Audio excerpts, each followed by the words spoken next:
Exercise 12.2 का question first है। एक सेक्टर की एरिया निकालनी है जिसकी रेडियस 6 सेंटीमीटर है, ये दोनों 6 सेंटीमीटर है, और उनके करस्पॉन्डिंग जो एंगल दिया गया है, जो दोनों रेडियस के बीच के एंगल वो 60 डिग्री दिया गया है। तो ये सेक्टर मिला, इसी सेक्टर की एरिया, जिसको हम माइनर सेक्टर कह सकते हैं, इसी की एरिया आपको निकालनी है। ठीक है, तो जो इंफॉर्मेशन आपके पास है पहले उसको लिख लीजिए। R = 6 centimetre and theta = 60 degree. लिख लिया आपने। अब आप फार्मूला एरिया ऑफ सेक्टर, याद होगा आपको फार्मूला? क्या होता है? Theta upon 360 into pi R square. अब यहां पर कैलकुलेशन में 60 अपॉन 360, पाई की वैल्यू 22/7 ये आपको दिया गया है, और रेडियस आपका 6 है, तो 6 का स्क्वायर 36 हम डायरेक्ट लेते हैं।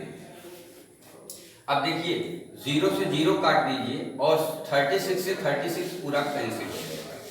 अब इसको अगर आप मल्टीप्लाई करेंगे 6 × 22 तो हो जाएगा 6 2 12 132 अपॉन 7 यूनिट होगा सेंटीमीटर स्क्वायर, क्योंकि एरिया है तो एरिया की यूनिट स्क्वायर में, सेंटीमीटर स्क्वायर या स्क्वायर सेंटीमीटर। तो आई थिंक ये फर्स्ट क्वेश्चन आप समझ गए होंगे। फार्मूला आपको याद है तो कोई प्रॉब्लम इसमें नहीं आएगी। ठीक है, चलिए आगे। Now question second from exercise 12.2। साथ में पढ़िए। Find the area of a quadrant of a circle whose circumference is 22 centimeter. Circumference 22 centimetre और एरिया ऑफ क्वाड्रेंट पूछ रहा है। अब क्वाड्रेंट आपने कहा सर आपने सेक्टर बताया, सेगमेंट बताया, क्वाड्रेंट नहीं बताया।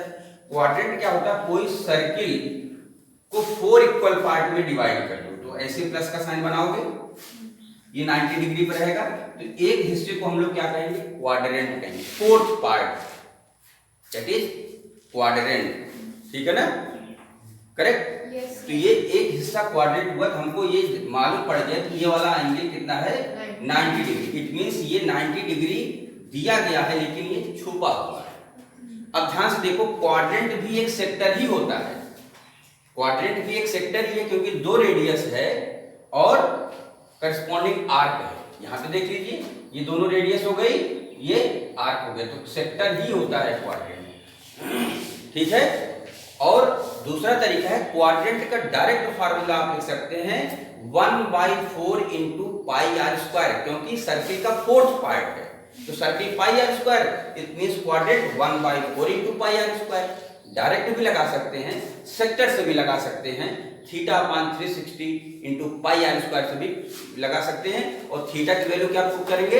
90 डिग्री। ठीक है, तो हम किससे लगाएंगे? सेक्टर से लगाएंगे, क्वाड्रेंट से लगाएंगे? चलिए एरिया। अच्छा एक चीज और पढ़ ले, अभी तो हमको रेडियस ही नहीं पता है, तो पहले हमको रेडियस पर काम करना होगा। रेडियस कैसे निकालेंगे?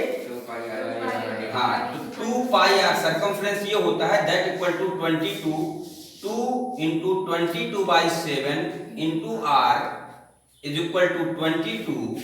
तो अब देखिए 22 यहीं से कैंसिल कर दे रहे हैं, तो रेडियस इक्वल टू आ जाएगा 7/2।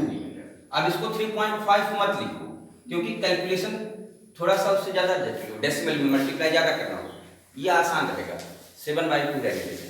अब हम क्या कैलकुलेट करेंगे?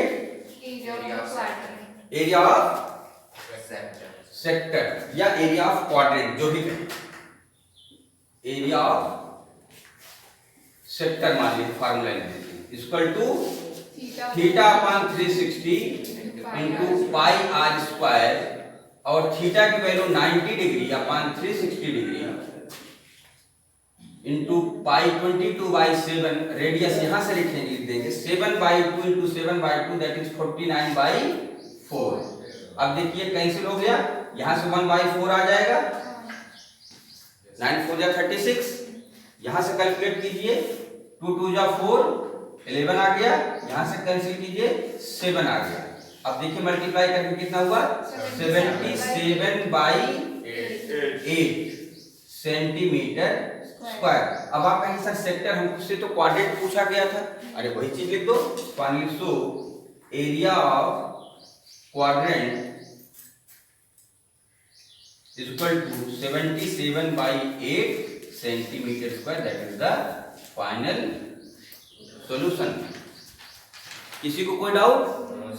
यहाँ पर क्वाड्रेंट का डायरेक्ट हम यहाँ θ/360 जगह 1/4 पाई आर स्क्वायर लिख सकते हैं, बिकॉज सेंटर एंगल 90 डिग्री होगा। तो 9 4 जा 36, 1/4 पाई आर स्क्वायर, कोई डाउट नहीं है।